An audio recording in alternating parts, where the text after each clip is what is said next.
wabarakatuh. Saya Titin Hermawati, pendamping PKH dari Kabupaten Subang.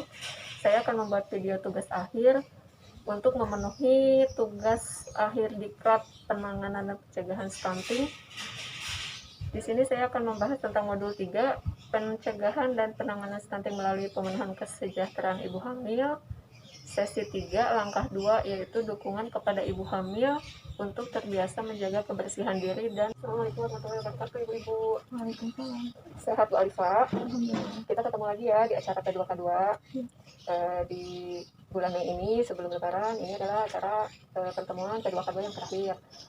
Pada pertemuan ini kita akan membahas tentang modul 3, sesi 3, langkah 2 ya Bu ya, yaitu tentang dukungan kepada ibu hamil untuk terbiasa menjaga kebersihan diri dan cukup istirahat. Kenapa ibu hamil harus terbiasa menjaga kebersihan? Yaitu salah satunya agar terhindar dari stunting. Stunting itu apa Bu? Oh nggak tahu, saya jelaskan ya. Stunting adalah gagal tumbuh kembang pada anak usia di bawah 5 tahun. Tapi stunting itu bukan penyakit, jadi stunting itu tidak bisa diobati, tetapi bisa diatasi ya Bu ya. Salah satu cara mengatasinya yaitu ketika 1000 hari pertama kehamilan, ibu hamil asupan gizinya itu harus seimbang, harus terpenuhi. Terus keduanya harus menjaga pola hidup sehat dan bersih, salah satunya dengan cara mencuci tangan pakai sabun di air mengalir. Keduanya menjaga kebersihan di lingkungan, ketiganya menjaga kebersihan diri. Kalau misalkan kasusnya itu kepada anak, jadi si anak itu bisa diatasi dengan memberikan stimulasi pada anak sesuai dengan usianya. Selain itu, anak juga diberikan asupan gizi yang seimbang. Nah, itu salah satu langkah yang dapat mencegah stunting. Dia akan menjelaskan tentang dukungan kepada ibu hamil untuk terbiasa menjaga kebersihan diri dan istirahat cukup ya Bu ya. Kebersihan daripada ibu hamil itu sangat diperlukan dan harus diperhatikan karena untuk mencegah infeksi yang dapat membahayakan kehamilan. Selain itu, karena ada perubahan hormon pada ibu hamil sering mempengaruhi kondisi kulit seperti cepat berkeringat. Oleh karena itu, ibu hamil perlu membiasakan untuk menjaga kebersihan dirinya ya Bu ya. Contohnya seperti cuci tangan dengan sabun di air mengalir. Yang kedua, mandi dan gosok gigi 2 kali sehari. Terus keramas 2 hari sekali. Berikutnya menjaga kebersihan payudara dan daerah kemaluan. Yang terakhir yaitu ganti pakaian dan pakaian dalam setiap hari. Nah, itu hal-hal yang harus dilakukan oleh ibu hamil agar kebersihan dirinya selalu terjaga. Kemudian manfaat menjaga kebersihan bagi ibu hamil diantaranya mengurangi kemungkinan adanya kuman yang masuk selama hamil, sehingga dapat mengurangi terjadinya penyakit menular. Apalagi sekarang kan lagi pandemi ya Bu ya, jadi kita harus pandai-pandai menjaga kebersihan terutama kepada ibu hamil. Keduanya, ketika terbiasa menjaga kebersihan saat hamil, diharapkan ibu hamil dalam keadaan bersih ketika melahirkan, sehingga dapat mencegah infeksi saat persalinan dan nifas. Yang terakhir, kebiasaan menjaga kebersihan diharapkan berlanjut hingga merawat bayi setelah persalinan, sehingga dapat membantu mencegah infeksi dan penyakit menular juga pada bayi. Nah, kemudian perubahan fisik pada ibu hamil sering menyebabkan ketidaknyamanan, ya, seperti nyeri punggung atau sulit tidur nyenyak. Apalagi kehamilan itu menginjak usia 6 bulan ke atas ya Bu ya.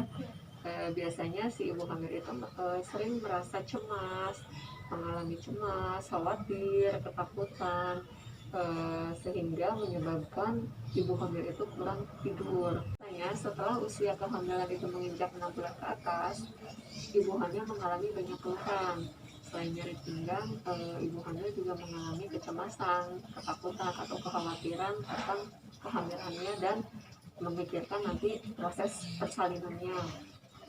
Nah, oleh karena itu, peran keluarga dan peran suami itu sangat dibutuhkan, sangat penting dalam hal ini, karena untuk menjaga agar si ibu hamil ini kualitas tidurnya tetap terjaga sehingga kesehatannya pun terjamin.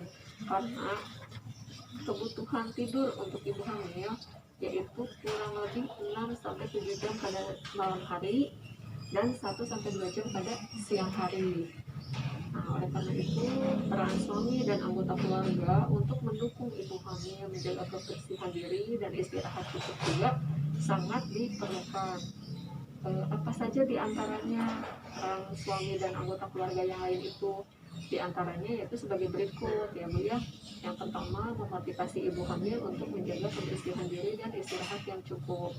Jadi suami dan pihak keluarga yang lain yang ada di rumah harus mendukung agar ibu hamil itu tetap terjaga kualitas tidurnya, istirahatnya, dan kebersihannya agar ibu hamil tersebut tetap dalam kondisi sehat. Yang kedua, menyediakan alat kebersihan yang diperlukan oleh ibu hamil seperti sabun mandinya, sampo-nya, kondolnya, sikat giginya, dan semua keperluannya. Yang ketiga, menemani ibu hamil untuk berolahraga ringan. Nah, di sini ibu hamil juga harus olahraga ya Bu ya, tapi jangan yang berat-berat, misalkan jalan pagi di lingkungan sekitar rumah, tapi agar ibu hamil itu merasa happy, merasa terperhatikan. Jadi peran suami dan keluarga yang lain pun sangat dibutuhkan di sini. Nah, yang berikutnya itu membuat suasana kamar ibu hamil itu nyaman. Jadi supaya si ibu hamil itu ketika tidur dia merasa nyaman dan kualitas tidurnya pun tetap terjaga agar kesehatan ibu hamil di sini tetap terjaga juga ya, karena kesehatan ibu hamil sangat dibutuhkan agar janinnya pun sehat. Nah, kemudian membantu meringankan pekerjaan rumah supaya ibu hamil tidak kelelahan. Nah, jadi ketika di rumah, ketika ibu hamil itu melakukan kegiatan di rumah atau pekerjaan rumah, pihak keluarga atau suami itu harus membantu supaya ibu hamil tidak merasa lelah ya. Yang kemudian yang terakhir, jika terjadi masalah kehamilan, jika ada hal-hal yang berkaitan dengan masalah kehamilan, suami perlu segera mengantar ibu hamil ke pelayanan kesehatan terdekat, misalkan ke ibu bidan, ke posyandu, atau ke puskesmas. Peran suami dan anggota keluarga untuk mendukung kesehatan pada ibu hamil adalah sebagai berikut. Yang pertama, memberikan perhatian agar ibu hamil merasa aman dan nyaman, gitu ya.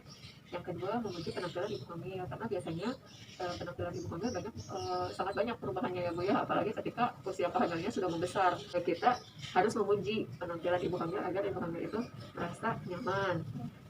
Yang ketiga, menenangkan saat ibu hamil itu merasa cemas atau sedih. Nah, kemudian mendengarkan dan berempati terhadap keluhan yang ibu hamil rasakan. Biasanya kan ketika kehamilan itu beranjak membesar, biasanya ibu hamil itu merasakan banyak keluhan. Selain keluhan di fisik, tapi keluhan secara emosionalnya juga sangat berpengaruh. Jadi ketika ibu hamil itu mengeluh atau curhat, dalam artian curhat, kita sebagai keluarga juga harus mendengarkan gitu ya. Selain kita juga memberikan perhatian, kasih sayang pada ibu hamil agar ibu hamil itu tetap merasa bahagia.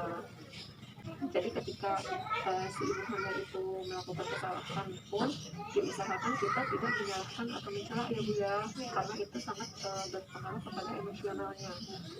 Yang kemudian suami dan anggota keluarga juga harus sering memberikan perhatian dan motivasi. Nah, terus selalu siaga mengantarkan ibu hamil untuk periksa ke pelayanan kesehatan agar kesehatan ibu dan janinnya selalu terjaga. Jadi kesimpulan pada bahasan kali ini yaitu pentingnya menjaga kebersihan pada ibu hamil demi menjaga agar ibu hamil dan janinnya agar selalu sehat. Baik ibu-ibu, pertemuan kali ini dicukupkan sekian.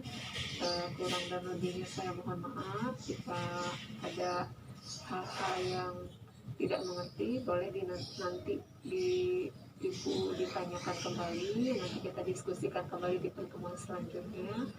Untuk pertemuan kali ini cukupkan sekian ya Bu ya. Terima kasih. Dari Topik Walidaya. Wassalamualaikum warahmatullahi wabarakatuh.